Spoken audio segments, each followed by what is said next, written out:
बिस्मिल्लाहिर्रहमानिर्रहीम। सिंधी भुर्जी खाने में ख़ुशि आमदीद। अॼु ठाहींदासीं असां करेला सिर्फ़ु असां बसर में ठाहींदासीं, जेके तमामु सुठा थींदा आहिनि। जीअं कीमे जा थींदा आहिनि ईअं ई हेव थींदा आहिनि, लेकिन उनजी ग्रेवी ठाहिण लाइ पहिरियां असां दाग कंदासीं। थोरो तेल खणंदासीं, उन में दाग कंदासीं, बसर विझंदासीं, बसरनि खे सन्हो कटींदासीं। ॿिए तरफ़ बसर आहिनि, बसरनि में मिर्च ऐं धाणनि जी पेस्ट विधी अथमि ऐं उन में थोरी गिदामड़ी, घाटे गिदामड़ीअ जो पाणी विधो अथमि ऐं लीमो विधो अथमि। हिन में लूणु, मिर्च, धाणा ऐं गरम मसालो विधो आहे ऐं उन खां पोइ हिन में मिक्स कंदासीं त जेको बि हिन जो खटाण ऐं उहो मिक्स मिलंदो।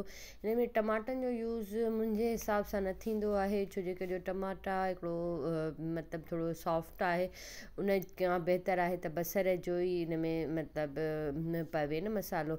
इन खां विझी ऐं उन खां पोइ असां हिन खे ॿधंदासीं ॿधी ऐं उन खां ऐं जेसीं ताईं असांजो दाग थिए थो पियो त उन खां पोइ इहो दाग कढंदासीं, छो जे करे जो हीउ तेल ज़ाहिरा वराए यूज़ न थींदो, छो जे करे हिन में असां तरींदासीं इन्हनि खे करेलनि खे।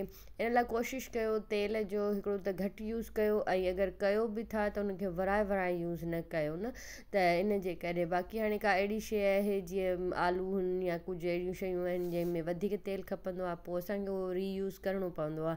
पर कोशिशि करे मतिलबु जेका भाॼी तव्हां ठाहियो था उन जो तेल उन में ई यूज़ थिए त वधीक सही आहे। करेला खे मूं इन लाइ ॿधो आहे त जीअं हिन जो मसालो हेॾे होॾे न थी वञे।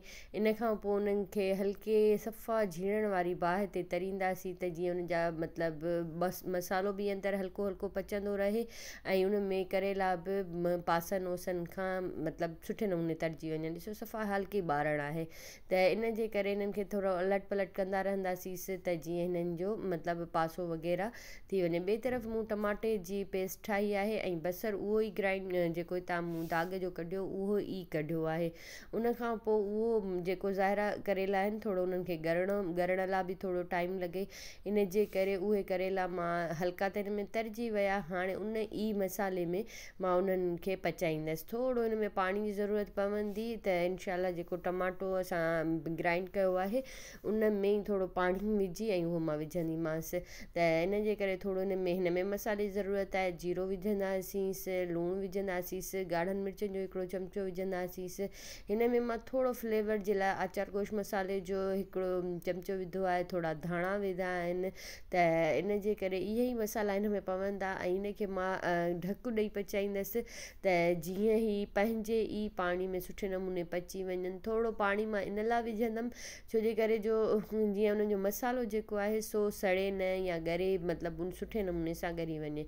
जेको टमाटनि जो पेस्ट आयो उन में मां ही पाणी थोरो विझी ऐं उहो बि सॼो जीअं का बि शइ ज़ाया न थिए न, त उहो हिन में विझी ऐं मथां हिन में ढकु ॾेई छॾींदसि। 5-10 मिंटनि में असांजा मतिलबु 5 मिंट बि मां न सम्झां थी त घटि आहिनि, त मतिलबु वधीक आहिनि। उन खां पोइ ई असांजा मसाला सां ॻरी वेंदा करेला ऐं तमामु यमी थींदा आहिनि। ठाहे खाई इंजॉय कयो। अल्लाह हाफ़िज़।